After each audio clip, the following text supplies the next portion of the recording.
ঠিকানা, তবেই পাবে সুখ শান্তির ঠিকানা। মেনে যদি নাও তুমি মনে প্রাণে সমাধান, ও সমাধান, সমাধান চাও যদি জীবনে মরণে, ফিরে যাও খুঁজে নাও সুখ রাখো কোরআনে। তবেই পাবে সুখ শান্তির ঠিকানা, তবেই পাবে সুখ শান্তির ঠিকানা। মেনে যদি না তুমি মনে প্রাণে সমাধান। যে আগে অম্লান চিরমুক্তির ডাক, এ যে মহাবাণী খোদার কালামে পাক।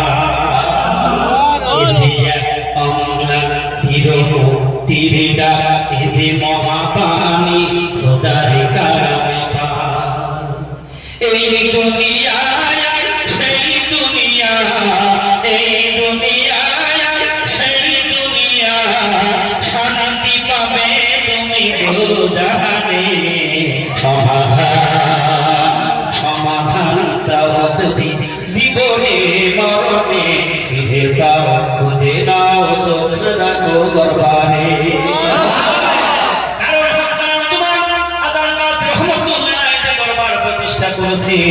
এই দরবারের মূল নীতি হলো মহাগ্রন্থ কোরআন।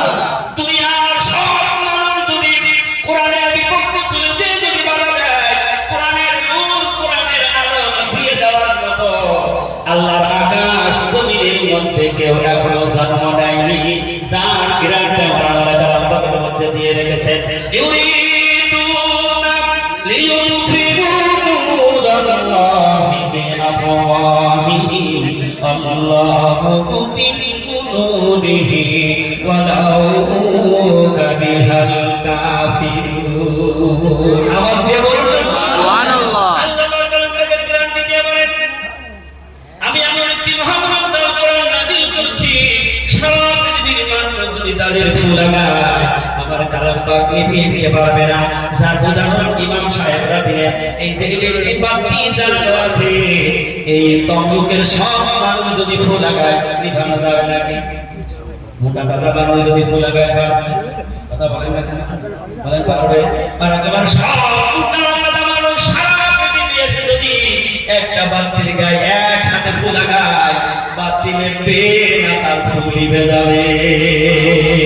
আল্লাহ বলেন তারা পৃথিবীর মানুষ আমার কালাম নিভাইতে পারবে না, কারণ এই কালাম পাকের আসল সুইচ হলো আমি আল্লাহ, আমার হাতে তার বাড়ি ঘর হলো লাউহে মাহফুজে। আল্লাহ কালাম পাকের মধ্যে তার দলিল দিলেন, বাল হুয়া কুরআনুম মাজিদুম ফি লাউহিন মাহফুজ।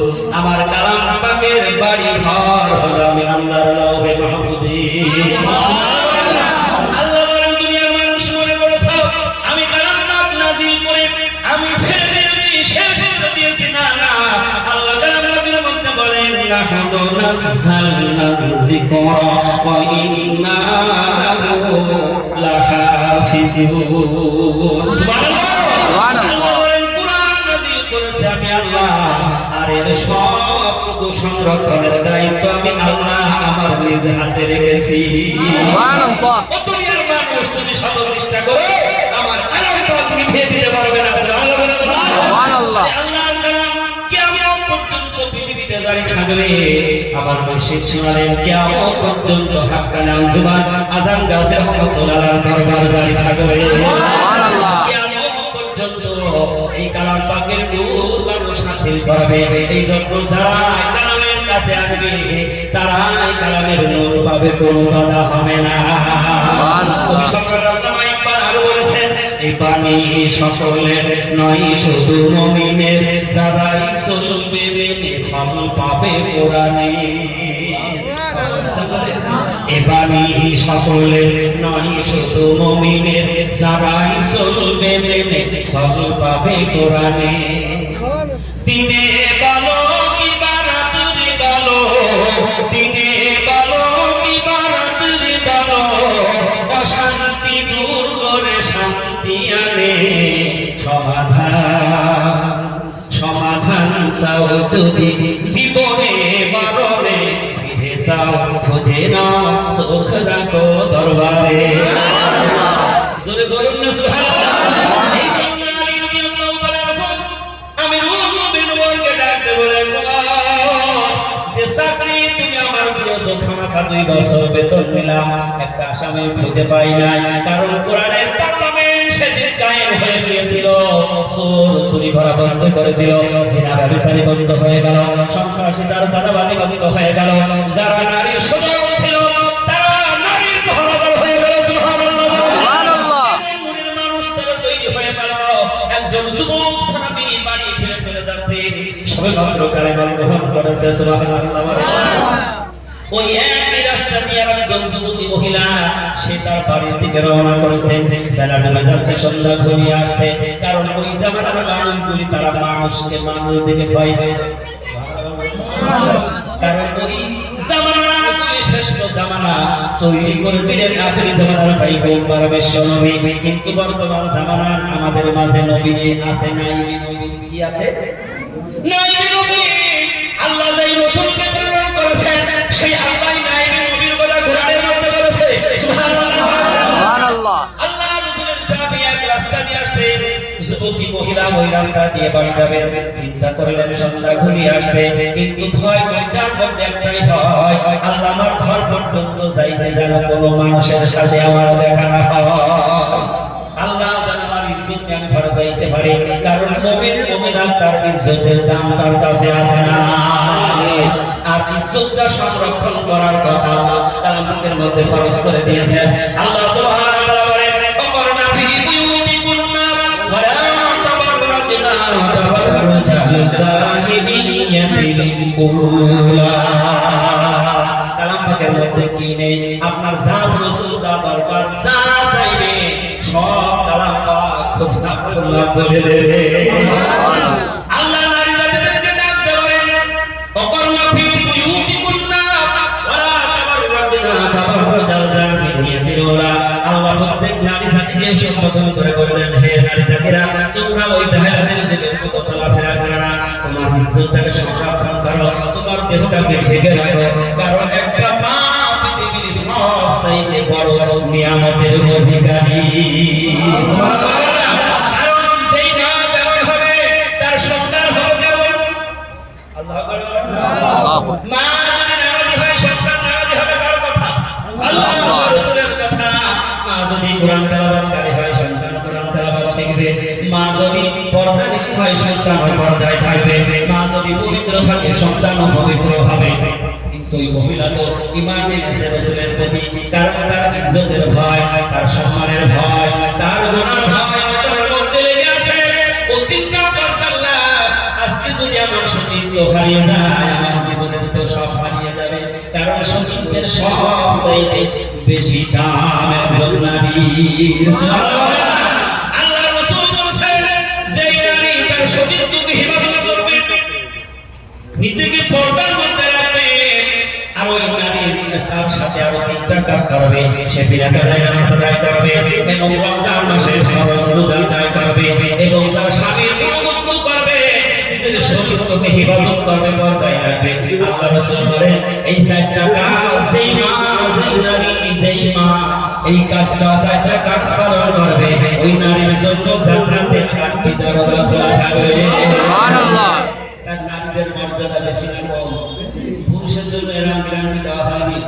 তুমি যতই হজ করো আর যাকাত দাও দান করো আর ওজিফা পড়ো যাই করো তোমার জন্য 8টা দরজা খোলা আছে এরকম কথা কিন্তু বলা হয় কাদের বলেছে মায়েদের সুবহানাল্লাহ তাহলে আমার মারা যারা পর্দায় আছে মাদের মর্যাদা বেড়ে গেল না কমে গেল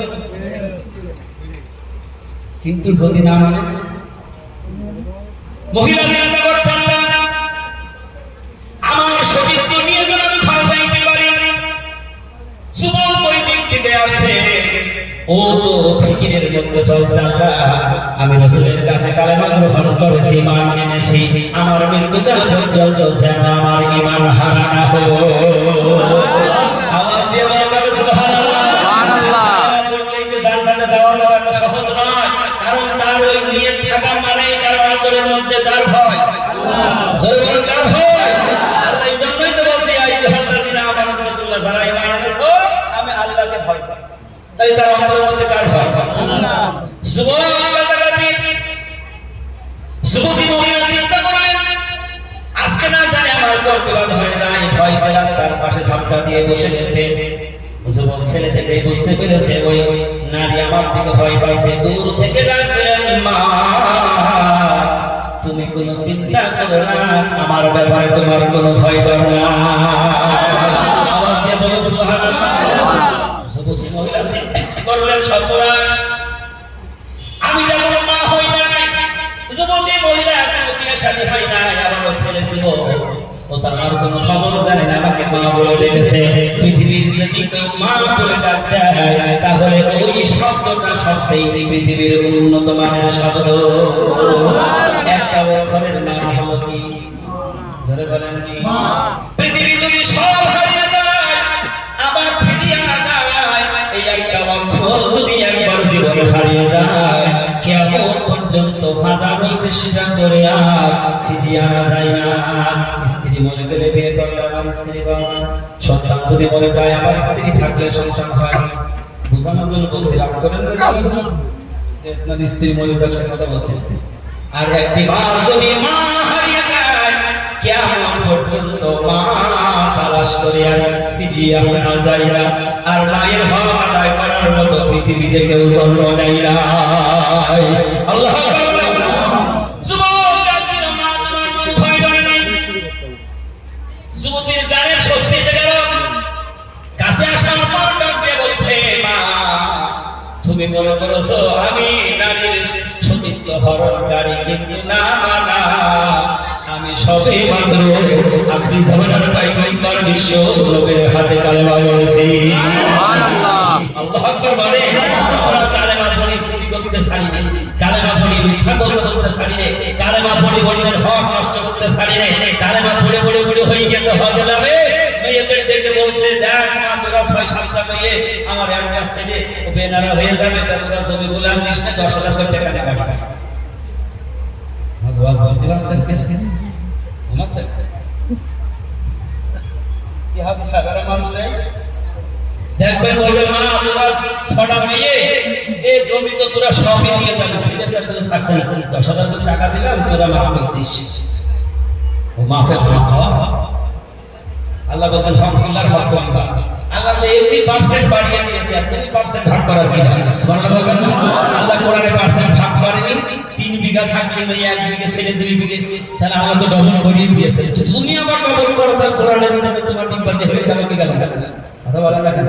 তাহলে ও হাজি সাহেব মাফ করে গেল না ঋণ মুক্ত হলো না ঋণ থেকে গেল? কোনটা হলো? মেয়ে যদি মাফ না করে, আল্লাহ রাসূল বলেছেন কাল কিয়ামতের দিন আল্লাহ মাফ করার কোনো ইখতিয়ার নেই। তাহলে হকুল্লাহ, হক বলি বাজারটা বান্দার হক, একটা আল্লাহর হক। আল্লাহর হক নষ্ট করলে আল্লাহ নিজে মাফ করে দিতে পারে, বান্দার হক নষ্ট করলে ওই বান্দা মাফ না করা পর্যন্ত আপনার গুনাহ মাফ হবে না। আল্লাহু আকবার। কেমন কালেমা পড়েছে ইমান কেমন? সাহাবী বলেন, ও আল্লাহর বান্দী, তুমি চিন্তা করো না, তোমার ঘর পর্যন্ত আমি পৌঁছায় দেব, তোমার কোনো চিন্তার প্রয়োজন নেই। সব আমি তোমার বাড়ি পৌঁছে দিয়ে আমি তারপরে দেব। সুবহানাল্লাহ।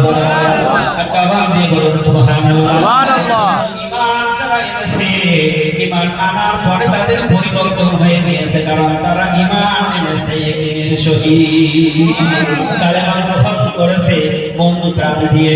কারণ এক আল্লাহর গোলামি করতে হবে, আল্লাহর হুকুম মানতে হবে, সেই নিয়তে তারা কালেমা পড়েছে।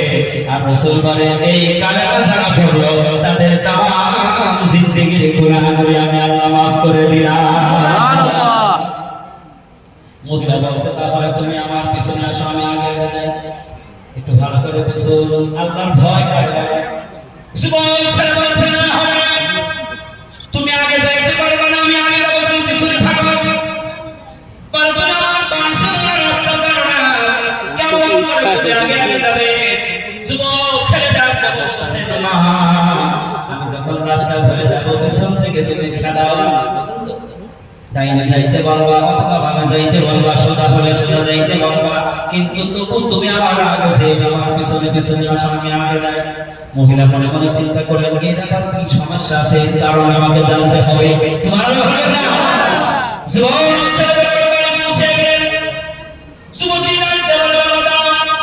এটাই আমার ঘর, এটা আমার বাড়ি। বলল না, তাহলে তুমি ভিতরে দাও। রাসূলের যারা বলছে একটু দাঁড়াও, এখন তো তোমার কোনো মেহমানদারি করার মতো আমার ঘরে কিছু না, তবে এক গিলাস পানি তুমি আমার বাড়ি থেকে পান করে যাবা। এক গিলাস পানি হাতে দিয়ে যুবকের হাতে দিয়ে বলছে, বাবা তোমার কাছে আমার একটা জিজ্ঞাসা প্রশ্ন হলো, তুমি আমার বাড়ি ছিল না, ঘর ছিল না, আমি আগে আসতে চাইলাম কিন্তু আমার আগে আসতে দাও না, তুমি আগে এসেছো, আমাকে পেছনে রাখলে তার কারণ নাকি বলো। যুবক ডাকতে বলে, মা আমি যখন কালেমা পড়েছি আমার অন্তরটাকে আমি আল্লাহর কাছে ছেড়ে দিয়েছি, আমার জান মান আমার মন প্রাণ আখির জামানে পাইবুল্লাহ বিশ্ব নবীর কাছে আমি হস্তান্তর করে দিয়েছি। আর আমার অন্তরের মধ্যে একটাই ভয়, সেটা হলো শয়তানের ওয়াসওয়াসা। আল্লাহ আকবার বলবেন না? শয়তানের ওয়াসওয়াসার ভয়, কারণ শয়তান ইমানদারের ছিল দুশমন, শয়তান দুশমন করে ধোঁকা দেয়। আমি তোমাকে এই জন্য আগে আসতে দেই নাই, কারণ তুমি যুবতী আর আমি হইলাম যুবক। তুমি আমার আগে যাবে হেঁটে হেঁটে, আর তোমার চেহারা আমার চোখে পড়বে, আমার মনের মস্তিষ্ক তৈরি হয়ে যাবে নষ্ট, শয়তান ধোঁকা দিয়ে আমাকে রাস্তা করে দিতে পারে। এই জন্য আমি তোমাকে পিছনে ফেলেছি, যাতে করে তোমার চেহারা মুবারক আমার নজরে না পড়ে। এই জন্য পর্দা শুধু মহিলার নয়, আল্লাহ আগে পুরুষের পর্দার কথা বলেছে।